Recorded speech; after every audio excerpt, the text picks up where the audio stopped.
Então vamos lá, aula semana 5, vai, se liga aí.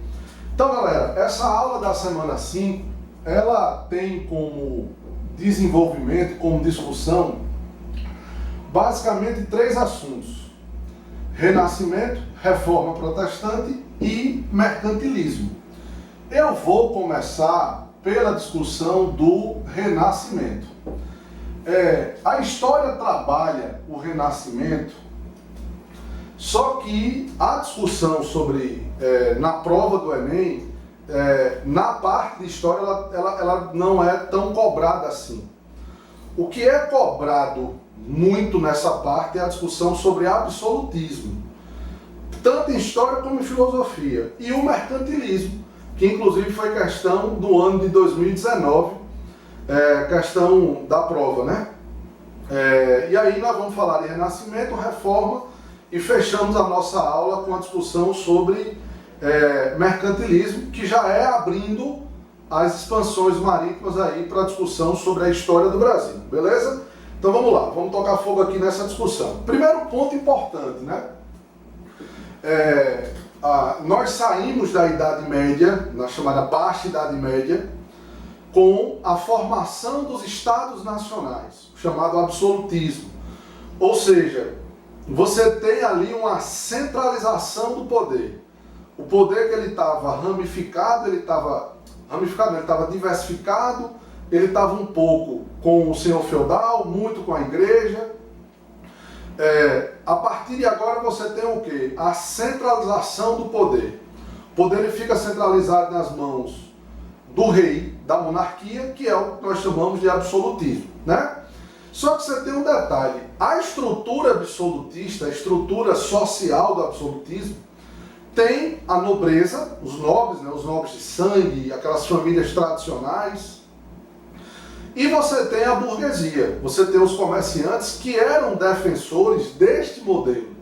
Então lembre você aí, anote isso, tá? Os comerciantes, eles ajudaram financeiramente, obviamente a partir dos impostos, né, a sustentar a base do absolutismo. Então, ou seja, essa burguesia que ascende ali na Baixa Idade Média, no final da Baixa Idade Média, ela passa a ganhar poder, ela quer espaço, e para isso ela vai financiar o absolutismo, ela vai ajudar a colocar o rei no poder. Então, a partir daí nós temos uma nova fase. Aquela fase descentralizada morreu. Nós vamos passar agora a uma fase centralizada, ou seja, politicamente nós tivemos uma mudança, que é a passagem daquele período da política fragmentada para uma política centralizada. O poder concentrado nas mãos do rei, né? Então, você pega, por exemplo, Thomas Hobbes, autor do livro Leviatã, ele vai defender o processo de centralização do poder. Você pega Maquiavel, ele vai defender um processo de centralização do poder. Você pega Jean Bodin, também a centralização. Então, esses filósofos absolutistas, eles possuíam como característica central e principal exatamente Maquiavel, o príncipe, né? Hobbes, o rei. Sem o rei, o homem se descontrola. A essência humana, ela vai destruir a propriedade. Então, a política mudou. Nós saímos daquela fase medieval, feudal, e partimos agora para uma fase mais centralizada. Os reis, as dinastias, esse pessoal todinho concentrando o poder, bancando a nobreza, e a burguesia viu na ascensão do rei a possibilidade de ganhar mais dinheiro. Aí é que está o grande detalhe, é o que você deve estar aí se perguntando: mas Rafael, como é que a burguesia iria ganhar dinheiro com o absolutismo? Simples. Gente, com o absolutismo, as fronteiras elas vão ser fechadas. Então, Portugal, Espanha, Holanda, Inglaterra, enfim, qualquer país desse aí vai ter fronteira. A França, o comerciante daquele lugar vai comercializar para o seu povo, ele vai meio que evitar a concorrência. Mas a gente vai discutir isso melhor em mercantilismo. Então, politicamente, nós saímos de um período medieval e entramos num período da modernidade, o poder absolutista. Só que a era moderna, ela também tem como característica o nascimento de novos padrões religiosos, que é a Reforma Protestante, e ela também tem um novo padrão, que é o padrão, artístico. Pronto, lembrei, desculpa aí. Então, olha só como a Idade Média vai morrendo, a Idade Moderna vai nascendo, e olha só o que é que nós vamos ter nesta percepção. Novas religiões, novos modelos artísticos e, principalmente, nova política, que eu já apresentei. Vamos falar um pouco aqui dos novos modelos artísticos a partir do Renascimento. Então, vamos aqui, primeiro, caracterizar o Renascimento. Vamos aqui contextualizar as práticas renascentistas. Apesar de que eu já contextualizei, né? Ou seja, a ascensão do rei e tal, a burguesia se aliando a isso aí, para derrubar aquele espectro feudal que criminalizava o comércio, que criminalizava a burguesia. Então, politicamente vivemos isso. Culturalmente, artisticamente, cientificamente, a frase que para mim melhor resume o que é que nós vamos viver a partir de agora é: penso, logo existo, né? Ou seja, o ato de pensar é um ato humano. O ato de pensar é um ato racional. Ou seja, eu tenho o direito de pensar. Eu, enquanto ser humano, tenho o direito de pensar. Ou seja, meu caro amigo, você aí que está assistindo a esta aula, o Renascimento tem como característica a ideia do antropocêntrico. Ou seja, antropo quer dizer homem e centro quer dizer cêntrico, vai colocar o homem no centro. Então veja bem, este homem que está no centro, que é a ideia de antropocentrismo, sem sombra de dúvidas, é uma das principais características desse período que você vai denominar de Renascimento. Perfeito? Então, começamos por aí. E é uma característica muito básica, né?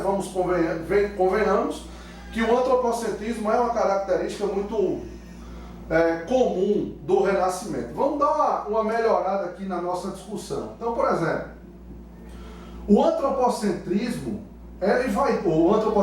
o Renascimento vai ter como outra característica a questão relacionada ao individualismo. O individualismo é uma outra prática do ser humano pregada pelo Renascimento. Porque você tem que lembrar que o período medieval, ele pregava a ideia da coletividade. Ou seja, nós somos iguais, nós pensamos iguais.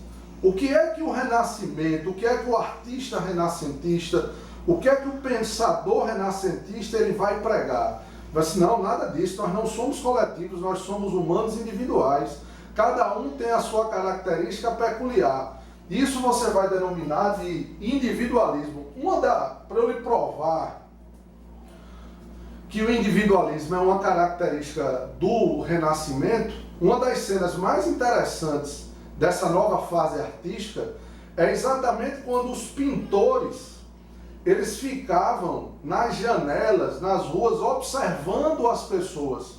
E a ideia, uma das ideias era exatamente a percepção individual de cada um, ou seja, um traço do rosto, do pensar, do agir, e isso passa a ser reproduzido nos livros, né, de quem escrevia isso, de quem escrevia nessa fase renascentista.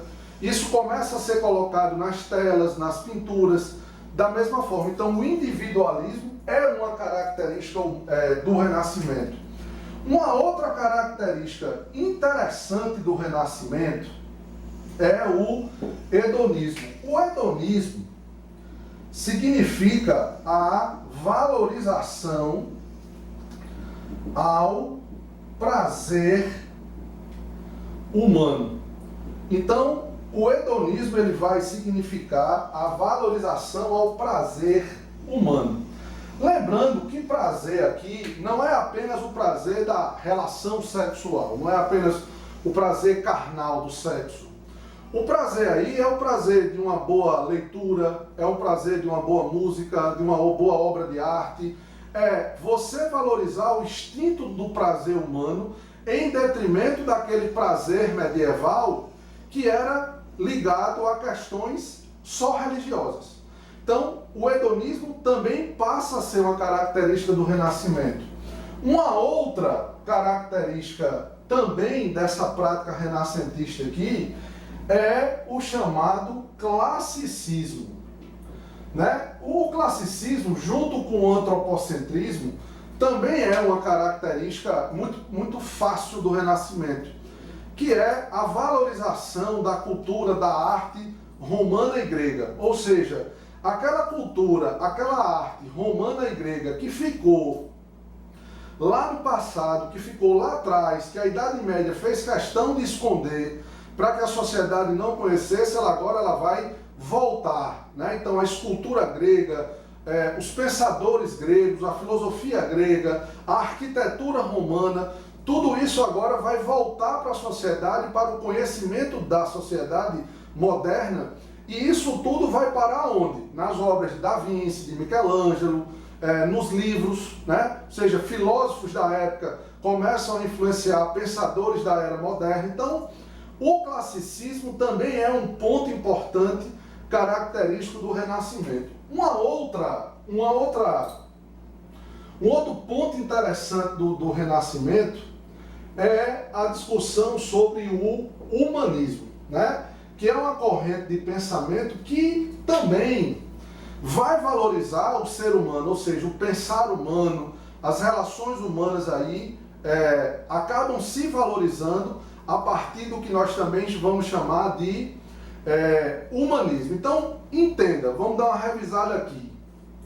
Antropocêntrico, individualista, individualismo, hedonismo, classicismo, humanismo. Uma outra característica do Renascimento é o chamado naturalismo, que é nada mais do que a valorização à natureza e o homem pertencente a esta natureza. Né? Então você vai começar a perceber agora a presença humana em contato com o natural. Então o corpo, a fisionomia humana passa a ser valorizada, a beleza do corpo feminino, a beleza do corpo masculino, tudo isso começa a voltar a partir do que nós vamos chamar de renascimento. Tá? Então, o renascimento tem como suas principais características 1, 2, 3, 4, 5, 6 aqui. Detalhe importante que eu queria que você lembrasse, que é o papel do mecenato. Ou seja, para que tudo isso floresça, para que tudo isso aconteça, você tem que ter alguém financiando. E quem financiava isso aqui eram os chamados mecenas. Então os mecenas, eles eram os financiadores da arte, né?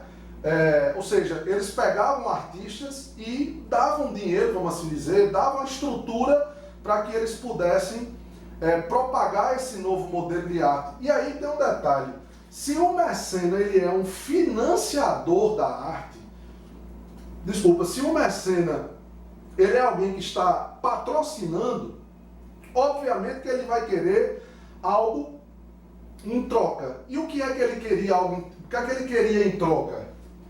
A propagação dessas ideias. Ou seja, quanto mais renascentista for a sociedade, quanto mais pensadora for essa sociedade nesses novos valores, mais ela vai abandonar um pouco aquele pensamento medieval. Deixe claro que o movimento renascentista, ele não é um movimento ateu, tá? Ele não é um movimento que prega a descrença, ele apenas prega a tentativa de colocar o ser humano como alguém que pensa, como alguém que tem razão, como alguém que pode ter as suas práticas independente da religião, ou seja, a ideia de pecado e comércio, ela vai começar a ser questionada, por exemplo, por esse pessoal do Renascimento. Então, o papel do mecenato é um papel fundamental. Aí nós temos uma discussão que é o seguinte, você teve renascimento em toda a Europa. Então, se você for para Portugal, você vai encontrar o símbolo máximo de Portugal é os Lusíadas, né? O livro Os Lusíadas, que vai falar aí da experiência das grandes navegações. Se você for para a Inglaterra, você vai encontrar Shakespeare na literatura, no renascentista, Hamlet, né?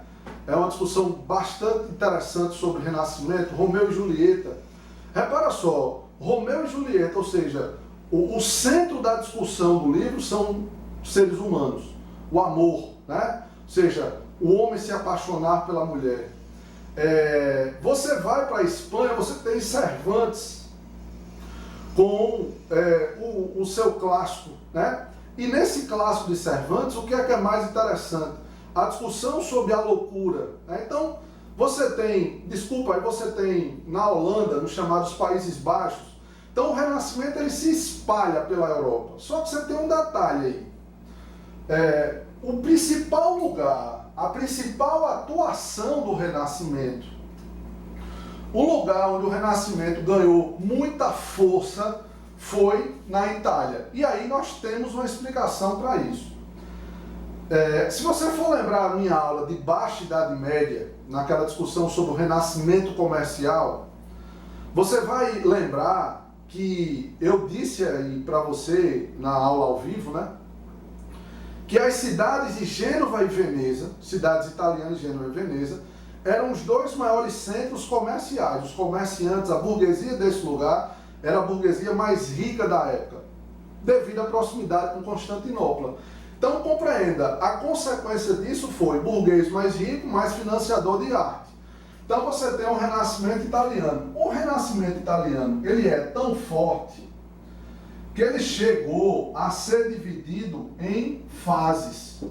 A fase do 300, a fase do 400 e a fase do 500.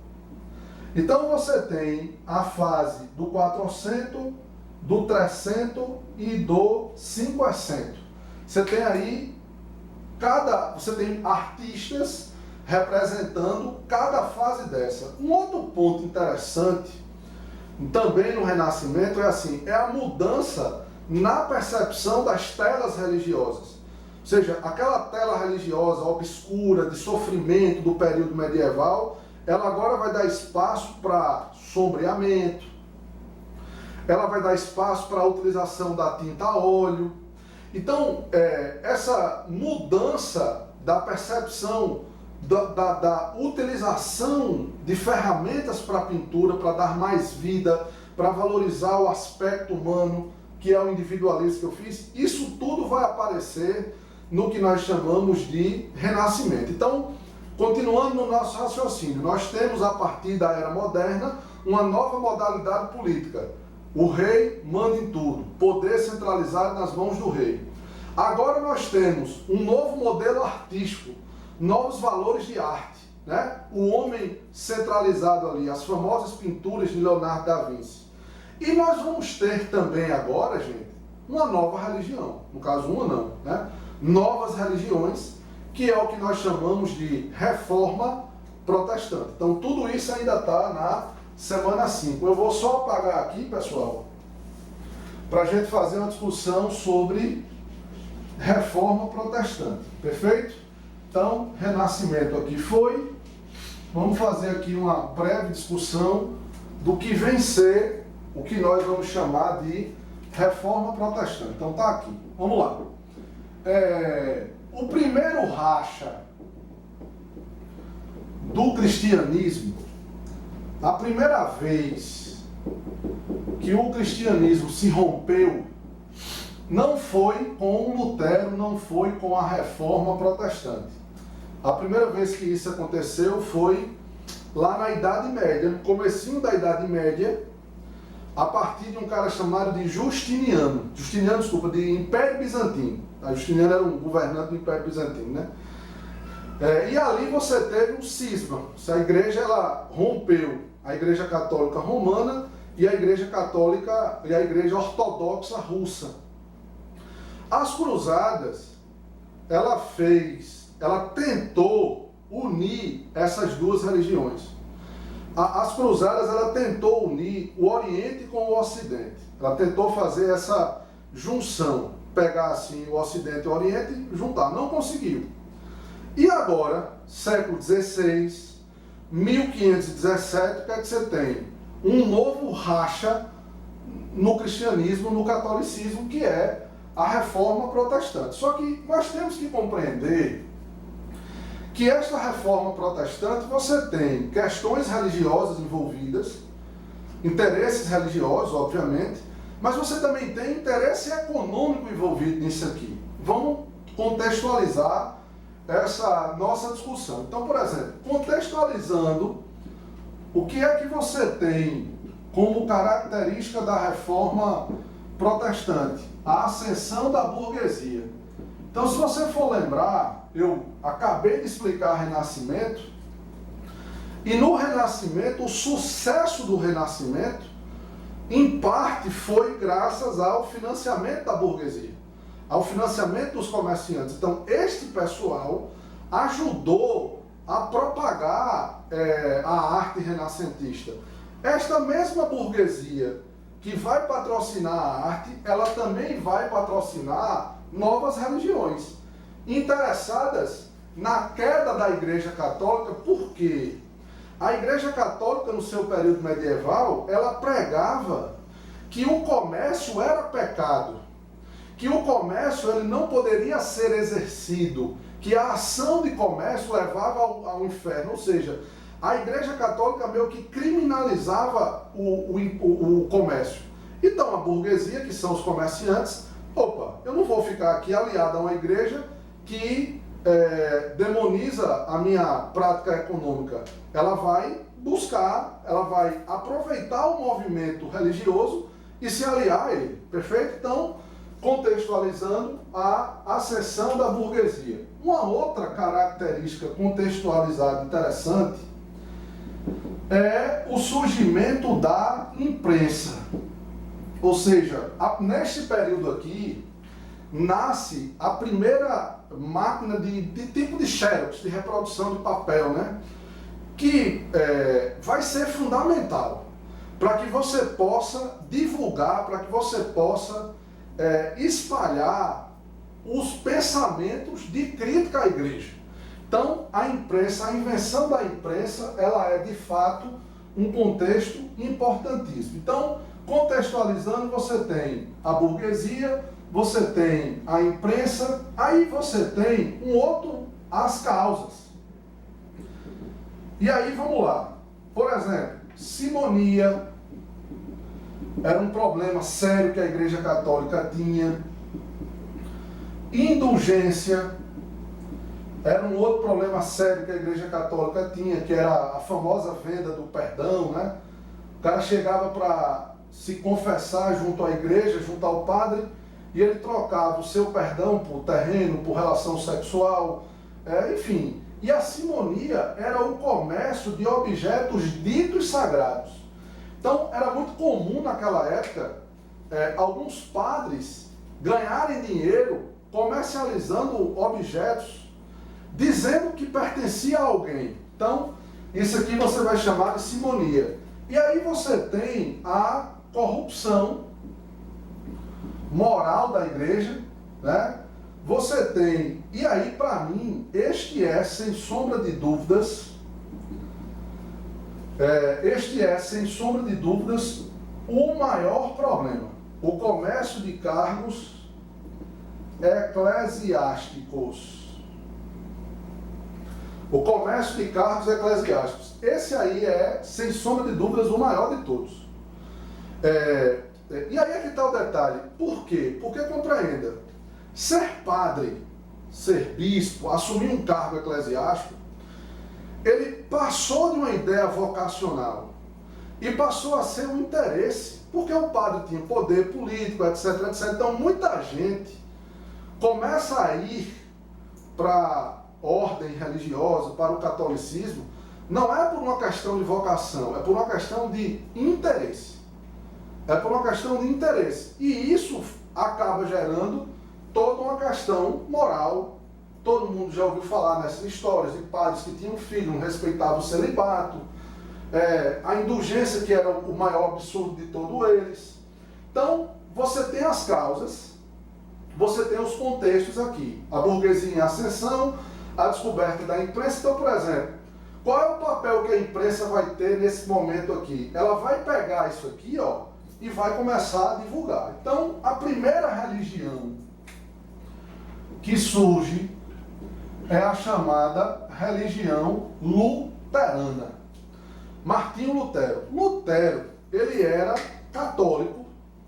Para ser mais preciso, Martinho Lutero ele era monge agostiniano, ou seja, ele era das ordens da igreja. E ele rompe com a igreja, alegando, primeiro, a imoralidade da indulgência. Então, há uma questão aqui. Mas, fora a indulgência, Martinho Lutero ele discordava de princípios do catolicismo mesmo. Exemplo, para Martinho Lutero, a salvação ela deveria ser pela fé. Outra característica, outra divergência teológica de Martinho Lutero era a tradução da Bíblia, a tradução das Escrituras. E ele traduziu mesmo, tá? Então ele achava que a Bíblia não deveria ser em latim, deveria ser traduzida na língua das pessoas. Martinho Lutero ele vai discordar, por exemplo, da comunhão. Ele achava que a comunhão, o Pai e o corpo, né, representado no catolicismo pela hóstia, e o sangue representado pelo vinho, não se transformava em carne. Porque o católico acredita que aquele ato da hóstia com o vinho é a transformação da carne. Tanto que quando você vai receber a hóstia, o padre ele faz referência ao corpo de Cristo, e aí vem o amém, tá?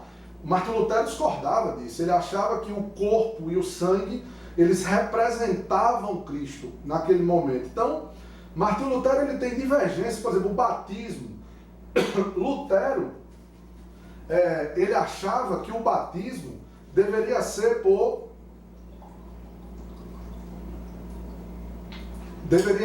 imersão. Você deveria ser o corpo inteiro. A igreja acredita que é só quando criança, na cabeça. Então, Martinho Lutero ele tinha divergências teológicas. Ele tinha a crítica à indulgência, sem ter o que discutir isso. Mas você também tem que perceber que na hora que Martinho Lutero ele vai levar a igreja luterana lá para o Sacro Império Romano Germânico, né, que traduzindo seria hoje a Alemanha, a burguesia e os reis, os príncipes, politicamente gostam do luteranismo. Porque imagina,